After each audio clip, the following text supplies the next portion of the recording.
Hey guys, welcome to Fusion. Stand up and sing with us.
this next song we're about to sing, I just let it be just a moment of reflection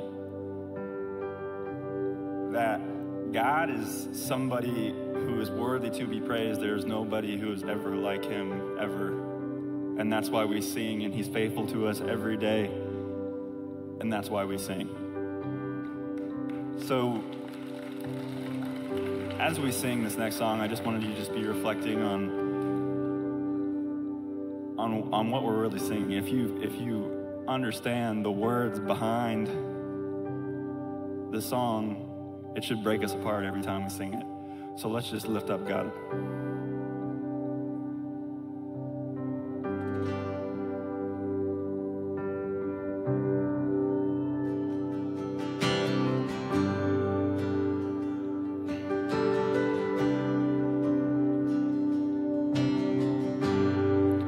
Worthy of every song we could ever sing, worthy of all the praise we could ever bring, worthy of every breath we could ever breathe. We live for you, we live for you, yeah. Jesus, the name above every other name. Jesus, the only one who could ever save. Worthy of every breath we could ever breathe. We live for you. Oh, we live for you. Holy, there is no one like you. There is none beside you. Open up my eyes in wonder. Show me who you are and fill me with your heart and lead me in your love to those around me.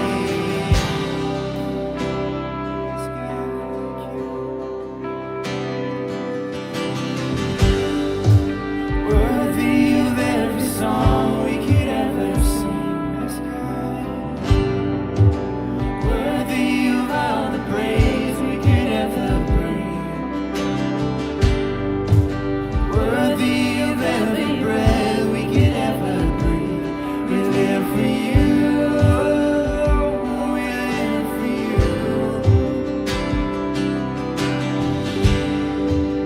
Jesus, the name above every other name. Yes, it is.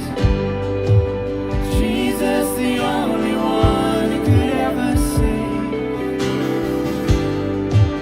Worthy of every breath we could ever breathe. We live for you. We live for you.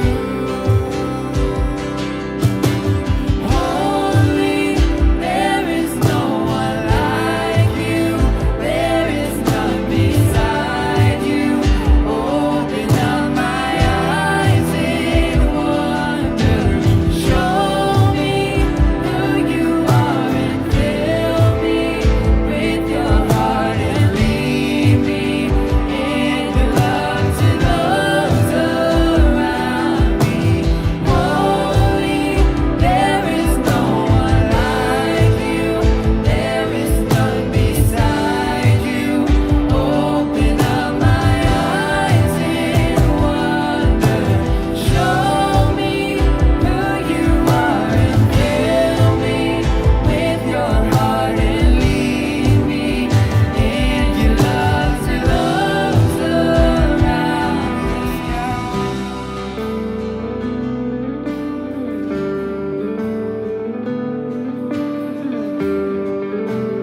Let this be a prayer tonight. I will build my life.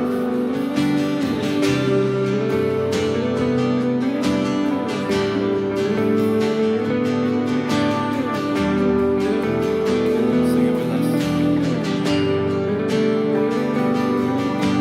I will build my life upon your love. It is a firm foundation.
Hey, what's up, Fusion fam? How y'all doing tonight? Good? Hey. Last week. Yeah, How are that y'all kinda doing was. tonight? We're like your hype crew. Okay. Well, hey, we say it every week. If you are a VIP in this place tonight, that means that it's your first time here with us at Fusion. And we just want to say welcome. We're so glad that you're here. We believe that Wednesday nights are the best night of the week. If you believe it, let me hear you again. Hey, that's right. Well, we're super stoked that you're here. So. Yeah, follow us on our social medias at AL Fusion Students on Instagram.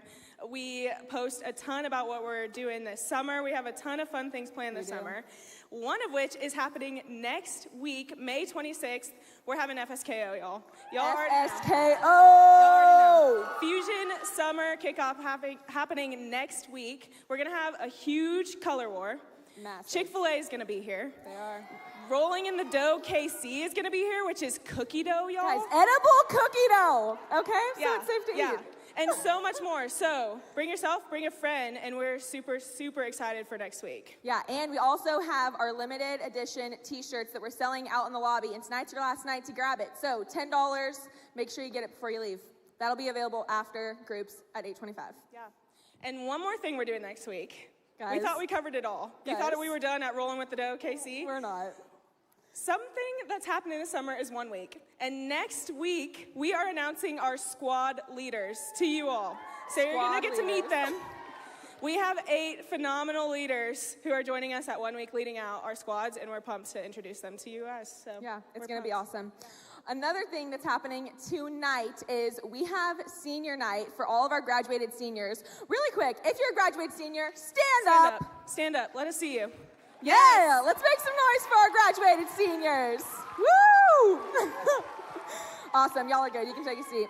Seriously, we're super proud of y'all. We know that 12 years of school is a lot of school, and so we're proud of you guys for making it through. It's grad party season, graduation season, all that fun stuff. Tonight is senior night, so we're going to celebrate you guys, and after a little thing that we're going to do in a minute, y'all are going to go out to 1026 and hang out with your senior crew. It's going to be super cool. Speaking of seniors, we have a group of senior girls who are in a Fusion group here at Fusion, and they're going to come out and just kind of share a little bit of their story as a Fusion group. So if y'all want to just go ahead and make some noise for them. Woo! Sweet. All right, we'll let them get settled for a second. And why don't you go ahead and start? Let's go down the line, share your name, and then what school you're going to go to in the fall. Awesome. Hi, I'm Avery, and I will be going to the University of Arkansas. Woo! I'm Emma, and I'll be going to Longview Community College. Go Wolves. I'm Abby, and I'm going to be going to Missouri State University. The Bears. My name's Grace, and I'll be going to Mizzou. Yes, Tigers. All right. So, all different schools, right? And what group are you guys in? Whose Fusion group? We are in Carrie and Michelle's Fusion group. Harry and Michelle. Oh, man, we love you guys.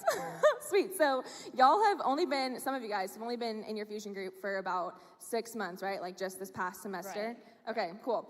So, really quick, we're going to just ask a few questions. First question that I want to just ask y'all is, how has your experience in Fusion and what you've experienced community to be within your Fusion group changed you? Who wants to go? I can answer that. Okay. So, about 12 months ago is when I joined. I was a very different person. I was in a bad group of friends, so that led me to doing a lot of sin, and then I joined this group, and, you know, they really lift me up into, you know, the direction of the Lord. You know, we were able to pray together all the time, which was something that I never had, and, yeah, they lift me up a lot, and, like, these girls really changed my life because the Lord brought them into my life, so, yeah. Sweet. Yeah, what a testament to Fusion groups. We love Fusion groups here. Sweet. So, the next question I wanted to ask y'all is, can y'all share with me maybe a specific example or a moment where you, maybe for the first time, really realized the value of community? Yeah, so I joined this group in January. I didn't have a super close group of friends at school, and so joining this group, I met a ton of girls that really sought out the Lord, and I got to look up to them, and I got to see all of them at school. All of these girls go to my school. I could see them throughout the days, and Carrie, my leader, is actually one of my teachers, and so it was super cool to just go and know that I have people at school that will build me up, celebrate me when good things happen, and be there for me in the bad times as well. Yeah, that's cool. And that's the sweet thing about, I think, community too, that I got to experience when I was a student, is you get to have those like intentional, hard conversations, but also like you get to celebrate things together, which is cool too. So it's really sweet that y'all are at the same school together right now. But cool, anyone else? Yeah, so to kind of bounce off of that, most of us know we were online for the good first part of the year. Yeah, and so trying to find community over a screen is really hard to do. And so through church and through Fusion, through our community groups, it was always a highlight of my week to go and hang out with my Fusion group. And I was in a different Fusion group at the time, but I still love them so much. And so it was so much fun to be able to just hang out with them, get to go out to dinner with them, and to just have that biblical community, get to pray, to encourage each other to get through this hard time, because online schools, it's rough. We all know that. So, yeah. Yeah, that's really good. So one thing that we talk about a lot with our upperclassmen, especially if you're on our lead team, shout out, is this idea of leaving a legacy in Fusion. So kind of what that looks like is our goal and our hope is that as students, that when you're graduated, that you will have invested your life into students who are younger than you, and when you leave, the work and the ministry that the Lord has done in you and through you as a student is carried on and continued through other people that you invested your life into. So legacy is something that we really love here at Fusion, and since y'all are seniors, if you were to give a piece of advice to our Fusion fam, maybe some of our middle schoolers, early high school underclassmen, what would that advice be? I would definitely just say to everyone to try and get involved in the most things that you can, whether that be at your home school, whether you're in a public school or a home school, just try and get involved in as many things as you can. And here at Fusion, I know whenever I started coming to Fusion in 7th and 8th grade, I definitely just went with the flow. I just came with my sisters, sat through their groups, and didn't really take my faith into my own. It wasn't until I started really coming to Carrie and Michelle's Fusion group that I really made it a point for myself to try and take my faith as my own. And then through that, I became a part of LEAD, and that is just, it teaches you to be consistent in your faith, and you have those people around you that can help you and kind of build you up whenever you need it. Yeah, that's good. Anyone else? Piece of advice? So just for anybody who goes to school in general, like all of us do, one thing I would really recommend is to just and surround yourself with good people. You might say that you're in a bad group of friends now, and it might be hard to get out and to find those good people, but that's really when you lean on the Lord. And you might be on your own, and it might suck, but you have to focus on Christ, and He'll bring you the right people when the time comes. And so yeah, just make sure you try your best to be with people who lift you up instead of bring you down. Yeah, you are who you become. That's one of the cool things about Fusion groups too, I think, is ideally the goal is that we spend time building each other up and pointing each other back to the Word. So seriously, y'all, so thankful that you came up here. Really, really, really encouraged by what you guys have done in this ministry outside of Fusion here on Fusion nights. So we're sad to see y'all leave soon, but also we're super stoked for you guys as you head out to college. So you guys are good. Thanks for being here. Make some noise. Awesome. Sweet. And that's likewise for all of our seniors. So like I said earlier, you seniors, it's senior night. I'm going to have all the seniors in the house stand up. You can exit out this back door, and then you're going to head over to 1026 over here on the side. We're just going to celebrate, y'all. So get up and move, seniors. Thank you. Awesome. Sweet. And while they get up and move, the rest of y'all can just go ahead and watch this video.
What's up, students? How y'all doing tonight? Are y'all doing good?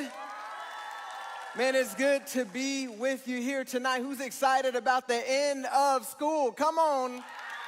Man, the summer's just around the corner. It's going to be a good night. By the way, if you see a senior here tonight, let me tell you what I want you to do. I want you to walk up to him and say, I just want to say congratulations. Let's try it together because we're going to sit in this awkward moment, okay? If you see a senior, walk up to him tonight, not a senior citizen, a senior who has just graduated high school, and walk up and say, I just want to say, man, that kind of fell kind of flat. Man, y'all kind of boring, okay? Like, we need to be excited about our seniors. They graduated. Come on, that's awesome. Who cannot wait to graduate, by the way? Anybody in here? Yeah, and when you graduate, I'm going to say, I just want to say congratulations. Anyway, I need to let that go. So, hey, if you don't know, my name's Tashawn. I have the privilege of being the student pastor here. I'm telling you, tonight is going to be an awesome, awesome night. Man, this whole series, we've been doing a series called Fusion, and we're getting ready for the launch of FSKO, which stands for Fusion Summer Kickoff. And boy, let me tell you, FSKO is the way to kick off the summer. Anybody ever been to FSKO in here before? I'm telling you, it is going to be so much fun. And one of the things that we wanted to talk about when it came to FSKO was this, reaching people who are far from Jesus. And one of the things that we talked about last week when it came to evangelism was that it's not about necessarily what you know, but it's really about what you show, because people can argue. Listen, I love what our pastor says. People can argue with what we say. They can argue and debate us on what we say when it comes to the Bible, but they cannot argue with what we see, or with what they see. They cannot argue with what they see. It's one thing to tell people the gospel, right? But it's a whole nother thing to love others as God loves them. And as we do that, I really believe that we're really going to see that to love people is costly. And I'm telling you, that's what Jesus wanted you and me to know when he said, hey, listen, following me is going to cost you something. And sometimes it's just hard to really love people. Amen? Hey, listen, y'all know it to be true. Okay, but tonight we're going to talk about, man, how we can really dive in deeper with really connecting with those sometimes who may be a little bit harder to love. But before we jump into that, let me ask you this question. Has anything ever happened to you that, like, made you cringe? Like, maybe for you, you're like, hey, Tashawn, when you were just singing, I just want to say congratulations. You're like, that was cringy, bro. Okay? Maybe, but like I want you to like recall that thing that absolutely made you cringe. So it's Thanksgiving dinner, okay? And I'm sitting there with my bride and her family, okay? And so her family is starting to expand because they're starting to date people, and she has some in-laws who are starting to date, and they're bringing people back home. And so while we're sitting at the dinner table, you know, Thanksgiving, you go around the table and you talk about what you're thankful for. And so, you know, everyone's, you know, I'm talking, man, I'm so thankful for my wife, my 2 kids. You know, it's like, so, you know, I'm being super genuine because I am thankful for my wife and my kids. They're awesome. I love them, my beautiful baby girl and my minion, Kyron. Like, I absolutely love my kids, and I love my bride. And, like, and I'm telling you, I'm just, like, just getting teary-eyed. It's just a good moment where as I'm sharing what I'm thankful for. But then we get to another couple at the table. They just started dating. And so then it was his turn to go. And he said, I'm thankful for, like, my future, like, family-in-law here. And I'm like, what? Y'all just started dating, like, three days ago. Like, it was super cringy. And my wife, like, grabs my leg, and I'm like, and I'm telling you, y'all, I have a hard time not laughing. Like, there will be meetings where my boss is, like, texting me things, and, like, just to make me laugh, and I always laugh. It'll usually be like this. Like, I have this, like, high-pitched squeal that is really awkward, but I cannot hold my laughter. But as this dude lays out how he's thankful for his future, like, family, we're like, what is going on? Like, are they about to, like, get engaged? It was super, super uncomfortable. I'll never forget the time as well. We do something at our church called Dinner with the Pastors, and I'm sitting there with my brother, Stephen Branch. Y'all know Stephen Branch? Yeah, so like Steven and I together, like we love to clown and we're having a good time. We're joking back and forth and we're having a good time. And so I don't know how this started, but we started talking about the probability of someone dying on a roller coaster.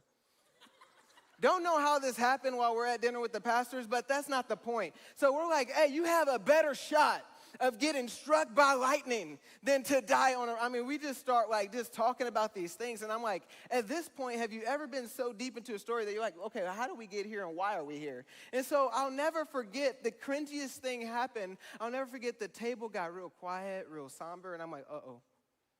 And the lady said, should I tell him? And I'm like, oh no, Lord, please no. She said, yeah, her brother died on a roller coaster. And I'm like, and so then I start like rehearsing in my head all the cringe. And I'm like, okay, was Stephen talking more? Was I talking more? Like, who's going to get in more trouble for this, me or him? Hey, Stephen, you need to get out of this. So Stephen's looking at me, I'm looking at him. And I'm telling you, the cringe is for real. How do you move forward in a conversation when you've talked about the probability of someone passing away on a roller coaster and that someone's brother did? Like, it never happened at this amusement park, but we were sitting with the one couple in the world who lost a family member at this amusement park, y'all. And I share that story with you here tonight because I've come to realize this, if you're taking notes, that whatever is care-worthy is also potentially cringe-worthy. That whatever is care-worthy is also potentially cringe-worthy. You're like, Tashawn, what are you saying? What do you mean by that? Let me break it down for you. That there's been some neurological studies, I'm getting sciencey for a minute, some neurological studies that have found that there is a direct correlation in direct stimulus that fire of social pain experienced during cringing, like when you're cringing, and when you're feeling empathy. So there's a direct correlation between cringing and empathy. You feel the same emotion. And if you're like, okay, what does that mean? It means this, that the more you identify and empathize with people, the more likely confusing social behavior can make you cringe. And I'm like, man, this is really, really interesting. And I want you to understand here tonight that in order to have a burden for the lost, in order to reach people maybe who are on the fringe, who are on the outside, there's got to be some things that the people of God that cause us to cringe. There's got to be some things in the people of God that cause us to cringe and say, man, that is not okay. And ultimately, that cringy feeling should lead us, students, to care enough to do something. That feeling should lead us to say, hey, listen, I'm not okay feeling this way. I'm going to do something about it. I titled this message, Cringeworthy Compassion. Cringeworthy Compassion. And I want you to see that in order to live a cringeworthy life, I'm telling you, I want us to live lives where we cringe and we're like, oh my gosh, that should not be happening. And it should lead us to this feeling of compassion that prompts us to do something. Let me ask you this question. Would it bother you? Would it bother you or cause a reaction? Like you're like, hey, I'm not okay with this. If you knew that there were people around you, whether they're sitting by you, whether they're living by you in your neighborhood week after week, and they're wondering if they fit in. They're wondering where they fit in. They're wondering, hey, do I have a place in this world? And maybe you're that someone that has wondered, you know what, am I really loved? Like really, like do people actually like, man, when I hear a series like loving people, am I loved in that way? Do I love people in that way? How about this question? Am I needed? Like do people like really, is there value or worth that I add to people's lives? And we know that that question of am I needed can go to some really, really dark places because they won't just start asking, hey, am I needed in this friend group? But sometimes they cross over, hey, am I needed here, like in the world? And that can lead people down some pretty dark paths. How about this one? Am I known? Like, does anybody know me? Does anybody see me? And these feelings of helplessness, y'all, these questions should make us uncomfortable to the point to where we're like, hey, you know what?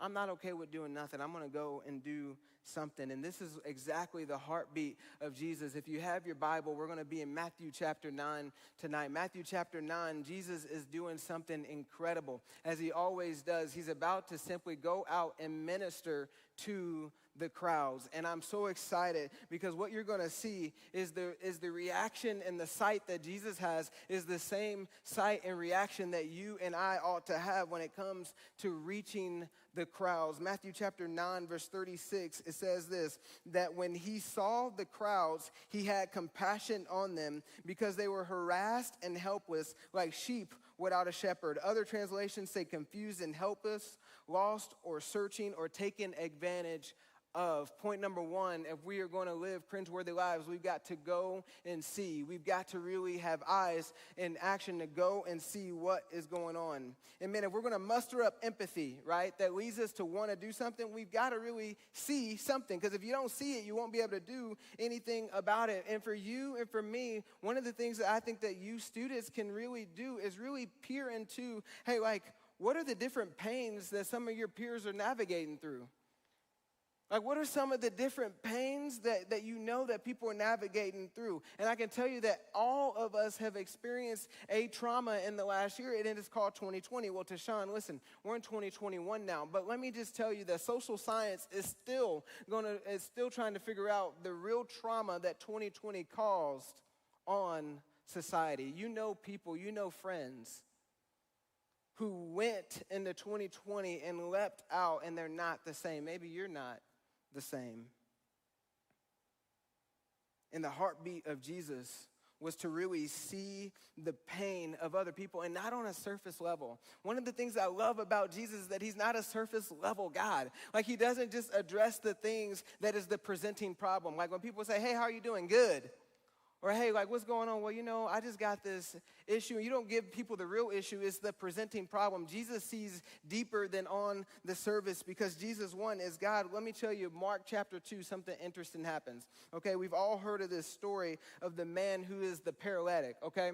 The paralytic is trying to get to Jesus, but he can't get to Jesus because there's a crowd blocking the doorway to get to Jesus. So what they do is they say, hey, listen, we can't get through the door, so we're going to just climb up on the roof. So they peel back that puppy and they're like, hey, listen, they lower their friend through there. And then right away, what Jesus does is he sees this man and he says, hey, your sins are forgiven.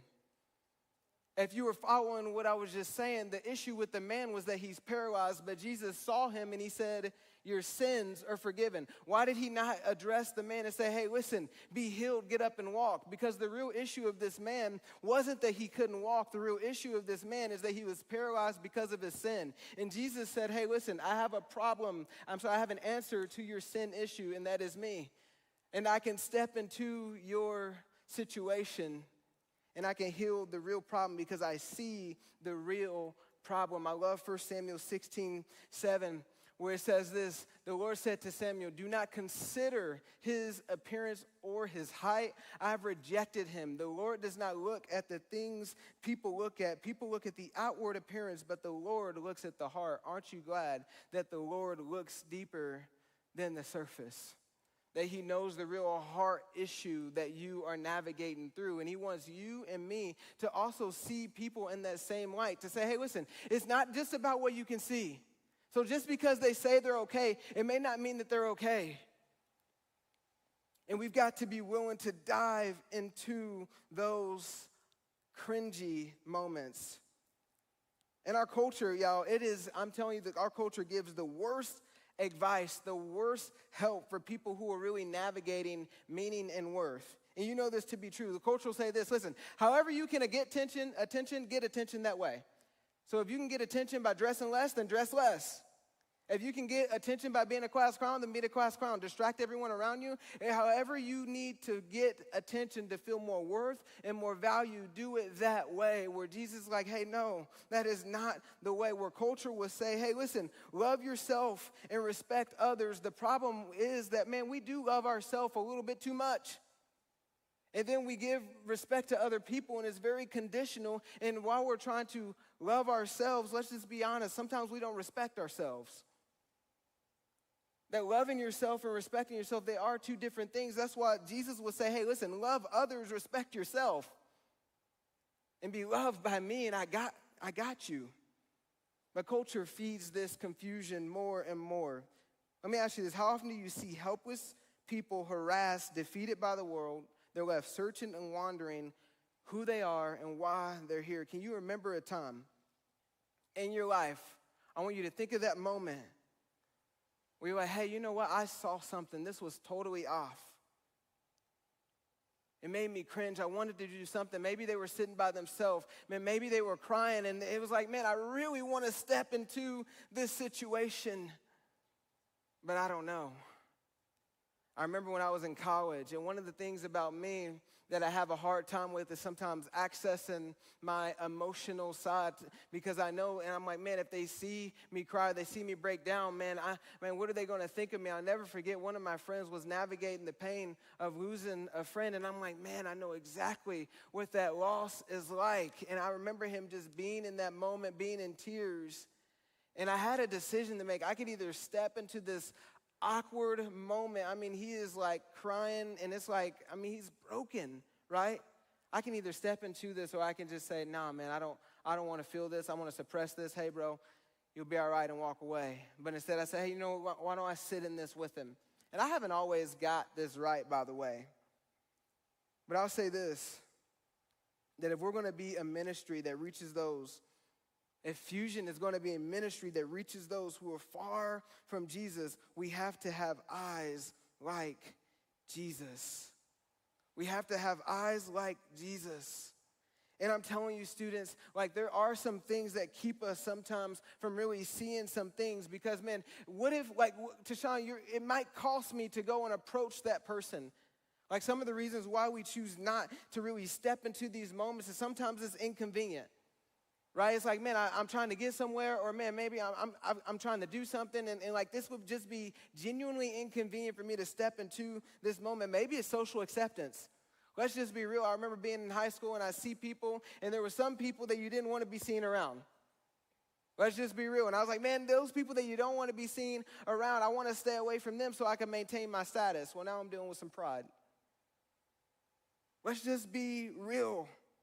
And sometimes we don't want to step into these cringy moments, and we decide to remain silent. And where the people of God retreat, we've been called to step in. We've been called to see the real needs of people like Jesus. And that'll lead us to point number 2, which is we'll begin to feel something. We'll begin to feel something. Don't you just hate that feeling sometimes that like comes in the pit of your stomach when you know that something's off? It's like going to the principal's office or getting called into the principal's office. Anybody? Or maybe it's just me. I got called there a lot. So I remember, ooh, what am I doing? You know, and so I remember that feeling in the pit of my stomach. And I'd imagine like that's the feeling that Jesus is actually feeling. Not because he was in trouble, but because he was troubled by what he was seeing. So here's what he said. He said, man, I see the crowd. They're harassed and they're helpless. And he was filled with compassion. I love this quote by Brené Brown. She said this, that empathy is a vulnerable choice because in order to connect with you, I have to connect with something in myself that knows that feeling. I have to connect with something in you that knows that feeling. And something for me that like really causes me, that like ruffles my feathers, that I'm like, man, I don't like that. And like, I'm a justice bent kind of guy. And I told you that justice is a pipe dream, but I will tell you this, that I do have a justice blood type warrior in my spirit, but something that causes me to literally cringe. Is there any Fusion group that's sitting up here really close? You don't have to say anything or do anything. Any Fusion group that's sitting up close? Up close. Are y'all a Fusion group right here? Can y'all just run up here real quick? Y'all just run up here. You don't have to say anything. You get off the hook. There's nothing you have to say. You just have to sit. Can you sit in these chairs? Everyone's like, why did they keep bringing these chairs off and on earlier? Like they couldn't make up their mind. Here we go. Yeah, straight up. Come on. All right, so y'all are a Fusion group right here, okay? Can y'all form a circle? Okay, and with the chairs, form a circle. And one thing I'm telling you that just causes me to absolutely cringe, okay, when people are in circles. I'm going to leave that chair right over there. It's like, you know, and y'all been in groups, because every single one of us, whether watching on Blue Springs or Independence, all of us are in groups at the end of the night, so we've all experienced this, or I hope you haven't experienced this, but this is what causes me to cringe, okay? They're having community. They're talking about life. They're like, man, this is so good. We love one another. We love life. Let's talk about Jesus. Let's talk about our problems. Hey, can you go sit over there? Can you face that way? That causes me to cringe, because that's what happens all the time, too often sometimes. So then this person right here, I begin to feel so much compassion, so much empathy for, because let me tell you, sometimes in groups, this person gets ostracized for one of two reasons. Either she's become so insecure that she's starting to push them away, and so now she's over here by herself, or the group has said, hey, you know what, there's something about you that I don't really like. See, we're one way. We kind of act this way, but you don't really fit the mold. So we push the person out because maybe they're awkward, or maybe they don't talk, or maybe they don't shop. Maybe there's a situation that happens with some other friend group where this person gets ostracized.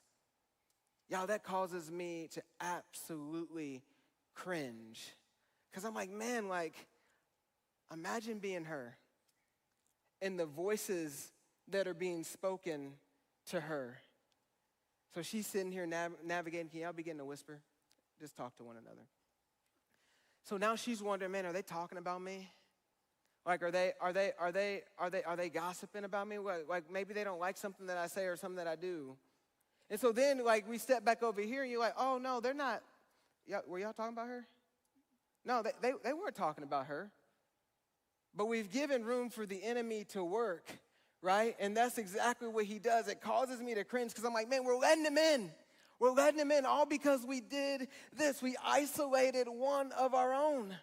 They love Jesus, but there's something about them maybe that we can't get past. It causes me to cringe.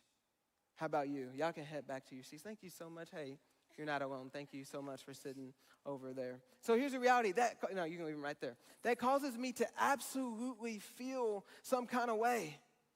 How about you? When you see people in crisis, what happens in your spirit, in the pit of your stomach? Do you do something about that? Let me tell you, you need to write this down. I'm so thankful for my brother Winston. You gave this to me. He said this, that Christians should run to the cringe. That Christians should run to the cringe. Point number 3 is you're taking notes. And do something. And do something. Man, what's the job of a shepherd when it comes to its sheep? It's to protect its sheep. I love the 23rd Psalms. It's one of the first Psalms that I ever memorized. It starts off with, the Lord is my shepherd. What is the job of a shepherd when it comes to its sheep? It's to protect its sheep from the wolves, from being devoured. And let's just be real. How many of us have been in a place where we're by ourselves alone? See, if the shepherd let the sheep go astray on its own, it would be devoured. And there's no worse place to be than by yourself alone. So many of us ask, hey, Tashawn, why talk about this right now as we're jumping into FSKO? Because I believe that many of you, if you open your eyes, you will see that there's so many people around you who are out there on the fringe, who are out there alone by themselves. And I'm saying, hey, listen, we have an opportunity to bring them in. We have an opportunity to really show them the way, to show them that they're not helpless and harassed, but that they have a hope and that there's a heaven. And I'm telling you, we have the opportunity to tell them about a man named Jesus. John 10:11, Jesus said this, that I'm the good shepherd. The good shepherd lays down his life for his sheep. There's a story in Luke. I'm going to put it up on the screen for you that I really feel like summarizes what we've been talking about today and how Jesus had cringeworthy compassion. And it illustrates what happens when the people of God do what they're supposed to do, which is just to go out and tell. I'm so convinced that sometimes the reason why it's harder for students to maybe invite their friends to a place like this is because we really feel like it's our job to save them, or that there's some expectation what if they ask me a question? And I'm telling you, y'all, the reason why we've built an environment where there's groups, where there's leaders, is so because you don't have to have all the answers.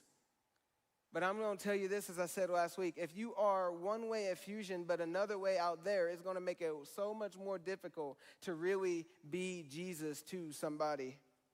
Let me get into this story. Luke 7:12. It says this, as he approached the town gate, a dead person was being carried out, the only son of his mother, and she was a widow. So it's a young man.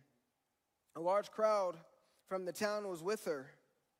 When the Lord saw her, man, it always starts. Jesus sees you. I don't know where you're at tonight, but I just want to let you know that Jesus sees you.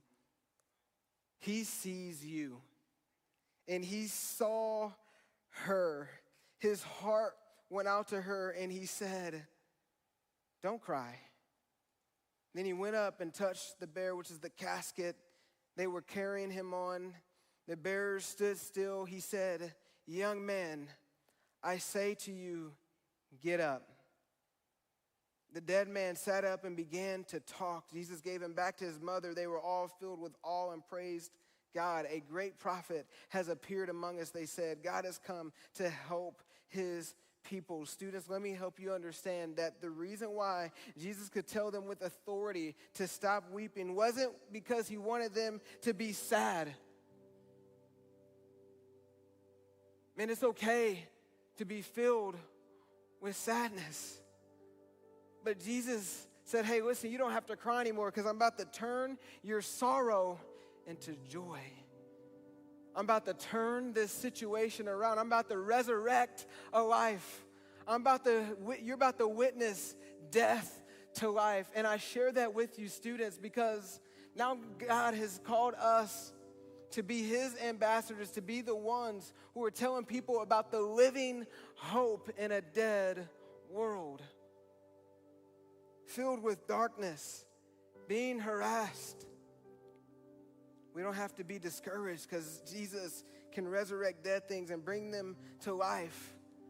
And then this is like our job at this point. Luke 7:17 says this. This report about him went throughout Judea and all the vicinity, all the surrounding area. People began to talk about this man named Jesus who knows how to bring dead things to life, who knows how to bring someone from isolation in a dark place into a love relationship with him.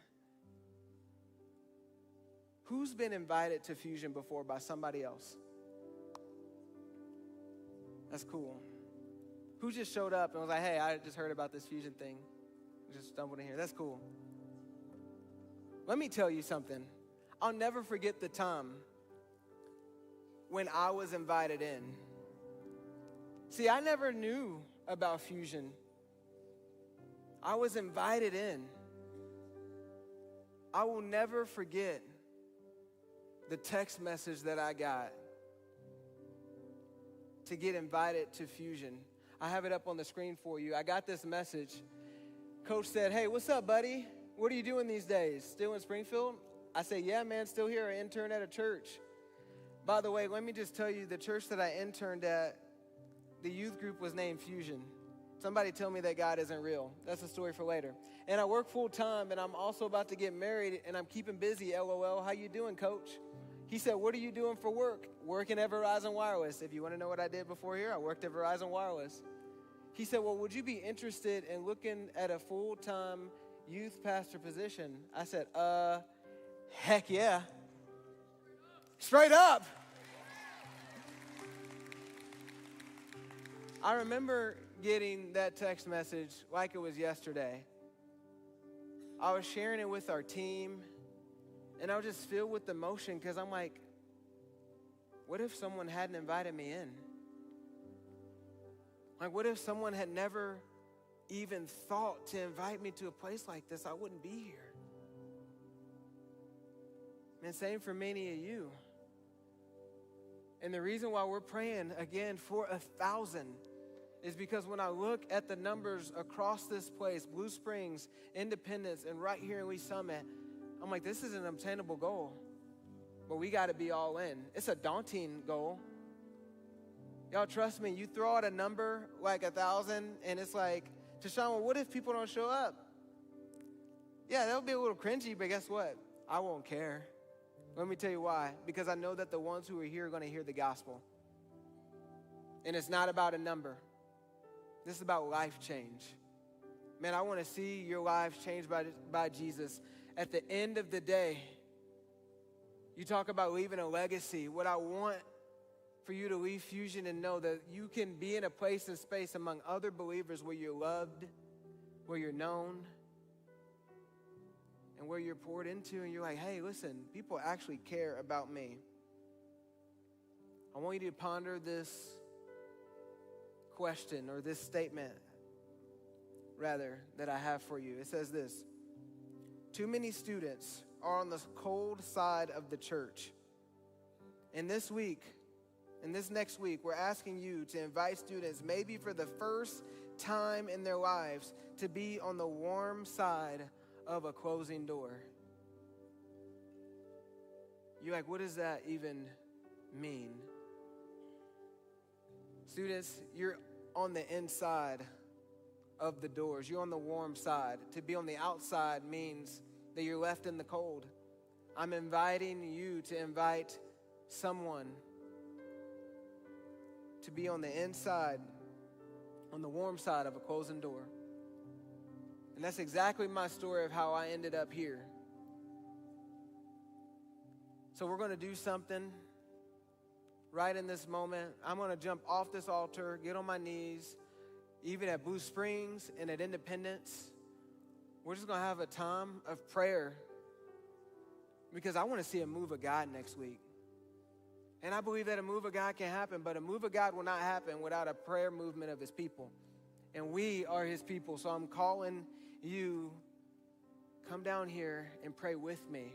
Pray for the ones who are going to be here. Maybe you're in here tonight and you're like, hey, my prayer life, I don't even know how to pray, and I'm telling you, I need prayer. Why don't you meet me down here? You can pray that God would do a work in your life. Maybe you're one of the people who are wondering, am I needed, known, loved? Why don't you come down here and let's get some things right with the Lord all across this place as the worship team makes their way forward. Man, as they play, as they close this time, as they sing, you respond. I'll meet you right down here. I know it's awkward, it's cringy, but we're not going to wait. We're just going to start to pray that the Lord will move, and he will.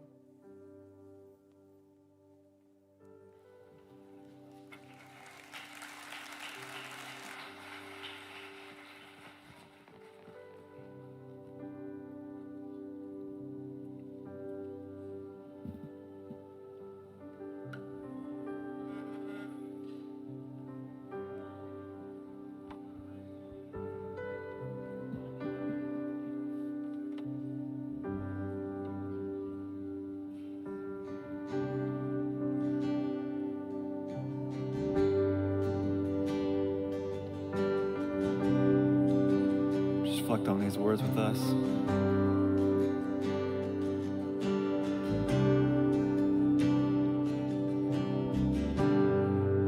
Worthy of every song we could ever sing, worthy of all the praise we could ever bring, worthy of every breath we could ever breathe. We live for you. We live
Guys, what an amazing outpouring of your own heart to God. I'm just excited. Aren't you glad the mosh pit is back? This is kind of cool, huh? It's been a long time. Satan can't have it all. We got to have something, right? Hey, listen. Wasn't that a great message tonight? Come on, let's let Tashawn hear it, man. That brother prepared. That was so good. Oh, you're right in front of me. My bad. Hey, seriously, man. Can I just praise you right now and just receive it that I'm watching you grow. I'm watching you lead at a high level, and your lid is sky high. I'm honored to serve with you. Let's let him hear how much we love him. All right. Now, we're going to go into our groups time. Okay? This is a really, really pivotal part of the night. Everybody just look up here real quick. I know you're done, but just give me 30 seconds. Please. I love this idea from a teacher that says the cruelty which is hardest to bear is often not deliberate, but the product of sheer thoughtlessness. And what Pastor Tashawn is talking about tonight is just opening up your eyes to see the abyss of pain that people are going through. But most of us kind of steer clear of the fringe. And that's where most of the cringe happens. But in order to really care, you have to scoot up close to the edge, and your eyebrows might get singed. But that's what God does, is he opens up your eyes to the real pain that people are going through. And I don't want us to miss that opportunity that someone got here tonight by divine arrangement. And it is on you right now to start praying through, God, who can I encourage tonight? Somebody that's just on the outskirts of care. And what can you do to really, it might just be one. That's all I'm talking about. Just find that one person tonight that needs the encouragement. Use that time that you have intentionally with your groups. And of course, we love you so much. Be praying for next week, guys. It's going to be amazing. You guys ready for Color War and FSKO? It's going to be great. Let's fill this place up. Let's fill this place up. Sound good? All right. Let's have a word of prayer, and we'll be dismissed. Jesus, you are amazing. And that's all we want is your presence. That's it. Just give us you in fullness. Would you help us to experience an aspect of your glory that we have never experienced before? Would you just open up our hearts, Lord, tonight to loving other people well? There's some people right here tonight that are going through unspeakable pain. They don't know how to articulate the complex matters of the heart, but this can serve as a starting point for someone's healing. But I pray that we would be cringeworthy, compassionate people as you were. Love other people well through us as ministers of reconciliation. And we'll thank you and praise you. In Jesus' name. And all God's people said? Hey, listen up real quick. Shelby's group and Ashley's group, Ashley Winters, I need you to come up. Shelby Frakes and Ashley Winters group, I need you guys to come up for directions. Rory, if you could come up here as well. And Alec Bell's group, led by Mitchell now, I need you guys to come forward as well, the 6th grade boys. Everybody else, you're dismissed. If you don't know where to go, hey, here's the deal, guys. Everybody's in a group, and if you don't have one, I want you to exit over here to your left, my right, and go to open group. We've got something there for you. And if you have any other questions, come see me.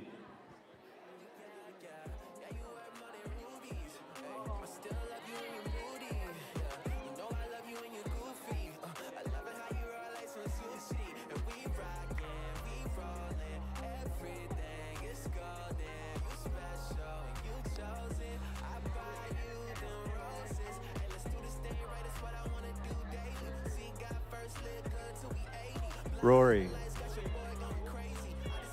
Okay. Do I have Ashley's group and Shelby's group up front? Shelby's group, please come forward.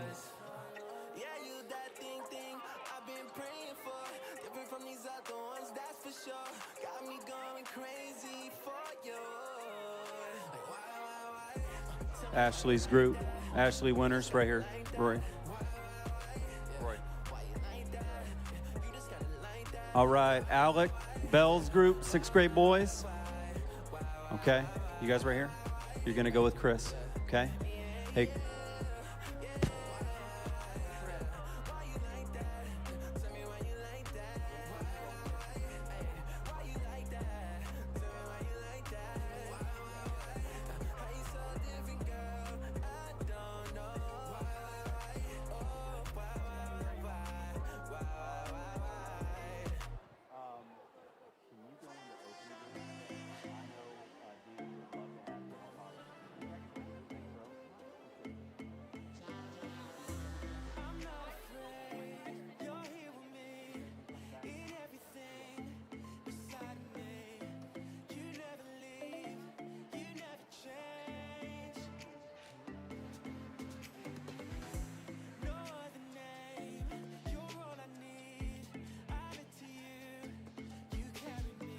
If you're wandering around, you need to get to your group. If you don't have one, you need to go to open groups in room 1026 and 1025. Let's get there. Hey guys, I know the only ones that are going to hear this are in the auditorium right now, but there is a live event for this message on YouVersion, the Bible app. And if you just search for events in the Bible app, you'll see Abundant Life Fusion in the title of the message tonight, Cringeworthy Compassion. But feel free to open that up and go along with your leader as they're reading through that as well. That's there just for you.